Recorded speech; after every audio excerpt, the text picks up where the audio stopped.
प्रिय विद्यार्थियों, नमस्कार। हम राम के सच्चे साधक, निराकार ब्रह्म के उपासक, ज्ञान मार्गी कबीर के बारे में चर्चा कर रहे हैं। हमने उनकी भक्ति भावना को देखा, संत काव्यधारा में उनके स्थान पर हमने चर्चा की। भक्ति भावना में हमने पाया कि कबीर राम के अनन्य भक्त थे, लेकिन वे निराकार राम के उपासक थे। उनके राम दशरथ के पुत्र राम नहीं, बल्कि वो निराकार परम ब्रह्म है जो घट घट वासी है। ईश्वर की आराधना करते हुए उन्होंने विभिन्न धर्मों से जो श्रेष्ठ वस्तुएं हैं, श्रेष्ठ सिद्धांत हैं, उनको अपनाया और उनके आधार पर अपना एक नया धर्म निकाला, जिसके अंतर्गत उन्होंने ईश्वर को एक स्वीकार किया और वही परम ब्रह्म है जो सारी सृष्टि को चलाता है। उस परम ब्रह्म को प्राप्त करने के लिए कबीर की भक्ति भावना पर हमने चर्चा की कि किस तरह उस परम ब्रह्म से एकाकार हुआ जा सकता है। इसके लिए कबीर ने बताया कि सतगुरु के मार्ग निर्देशन में आगे बढ़ते हुए आत्मा को शुद्ध रखकर अनन्य भाव से उस परम शक्ति की उपासना करने से उसकी प्राप्ति हो सकती है। अब हम बात कर रहे थे कि भक्ति के साथ साथ कबीर ने समाज को सुधारने के लिए भी बहुत प्रयास किए। जिस समय कबीर का आविर्भाव था, उस समय हिंदू और मुस्लिम समाज दोनों विभिन्न प्रकार की रूढ़ियों से और कुरीतियों से ग्रस्त थे।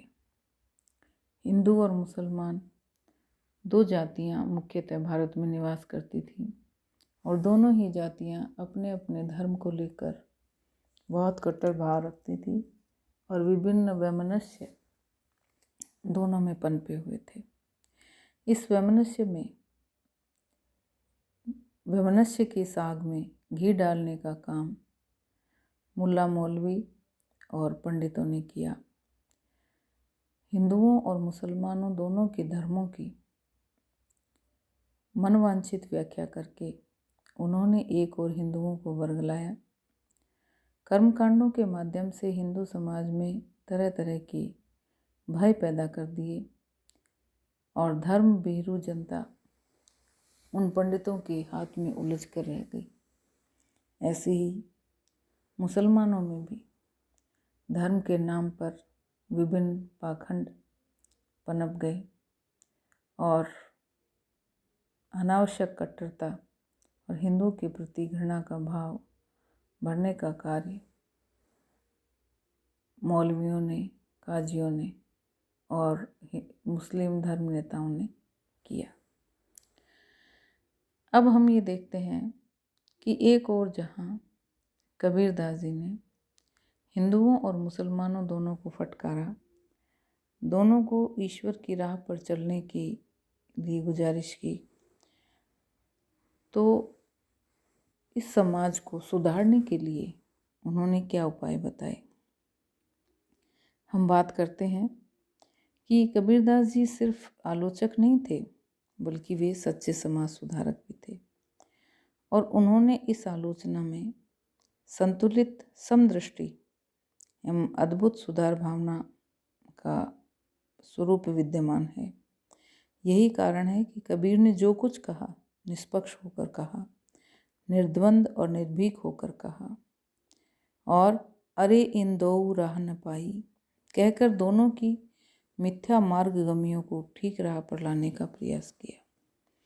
जहाँ वो ब्राह्मण को कहते हैं कि हे ब्राह्मण, तू ब्रह्मणी जाया, तिलक लगा कर क्यों नहीं आया, तो दूसरी ओर वैसे ही मुसलमान को फटकारते हैं और मुसलमानों को फटकारते हुए कहते हैं कि काकर पाथर जोर के मस्जिद लई चुनाए, ताचड़ी मुल्ला बांग दे, क्या बहरा हुआ खुदाए। यानी दोनों ही मिथ्या मार्ग पर चलने वाले जो धर्म हैं, जातियां हैं, उनको ठीक राह पर लाने का प्रयत्न किया। छुआछूत का विरोध करके उन्होंने ऊंच नीच की भावना को बहुत बुरा बताया और हिंदू में व्याप्त वर्ण व्यवस्था की खिल्ली उड़ाई। उन्होंने मानव मात्र की एकता और समानता पर जोर दिया। इतना ही नहीं, सो हिंदू सो मुसलमान, जाका दुरुस्त रहे ईमान, यानी जिसका ईमान दुरुस्त है, अर्थात जो सही रास्ते पर चलता है, सत्य और नीति की राह पर चलता है, वही सच्चा हिंदू या सच्चा मुसलमान है। पाखंडी और मिथ्याचारी व्यक्ति न हिंदू है न मुसलमान। इसलिए पाखंड और मिथ्याडंबरों का विरोध करके कबीर ने सत्य एवं शुद्ध आचरण पैदा किया। वे कहते हैं, एक ज्योति से सब उत्पन्ना, को ब्राह्मण को शूदा। ऐसा कहकर हिंदू मात्र की समता पर जोर दिए और भूला भरमी परे जिन कोई हिंदू तुर्क झूठ कुल दोई कहकर हिंदू और मुसलमान दोनों की एकता स्थापित की तथा हिंदू तुर्क की एक राह है, सतगुरु यह बताई कहकर दोनों में अभिन्नता का भाव भी उत्पन्न किया। यानी दोनों को एक ही मानते थे। वे दोनों जातियों को ये बताया कि परम ब्रह्म एक है, एक ही शक्ति है, तो तुम अलग अलग कैसे हो सकते हो। इस तरह कबीर ने संपूर्ण समाज में व्याप्त वैषम्य का विरोध करके उसमें साम्य स्थापित करने का प्रयास किया। परोपकार, सेवा, क्षमा, दान, धैर्य, अहिंसा आदि का प्रचार करके उन्होंने जनजीवन में शुद्ध आचरण एवं सात्विक आचरण की वृद्धि पर जोर दिया। मिथ्या आडंबरों और पाखंडों का विरोध किया तथा आंतरिक साधना और अंतःकरण की शुद्धि को बल दिया। पशुवध या गोवध का विरोध करके जनसाधारण में अहिंसा और असहिष्णुता का प्रसार किया। व्रत उपवास का विरोध किया, सहज साधना और सरल जीवन व्यतीत करने का प्रचार किया। उन्होंने सामाजिक अधःपतन का उल्लेख किया और समाज में नैतिकता और सदाचार की प्रतिष्ठा की। सामाजिक धार्मिक विद्रूपताओं के प्रति वो बहुत आक्रोशित हो जाते थे।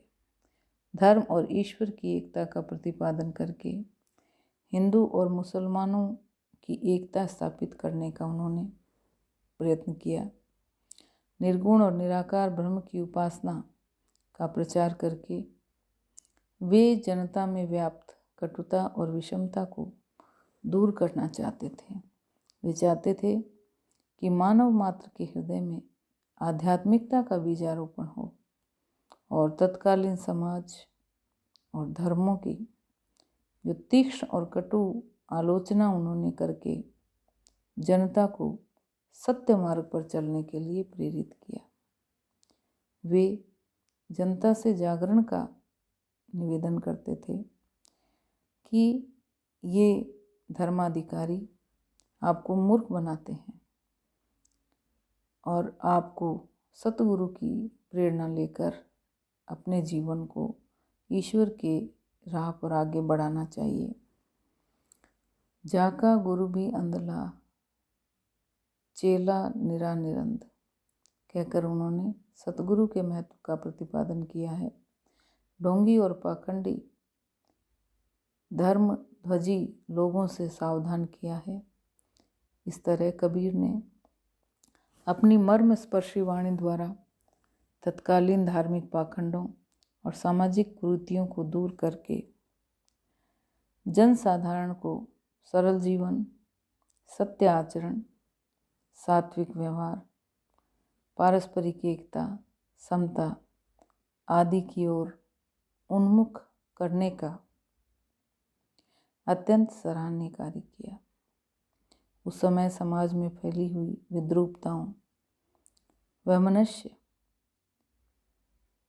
और दोनों जातियों के मध्य बढ़ी हुई दूरियों को कम करने का उन्होंने प्रयास किया और इसी कारण वे उच्च कोटि के समाज सुधारक कहलाते हैं। धन्यवाद।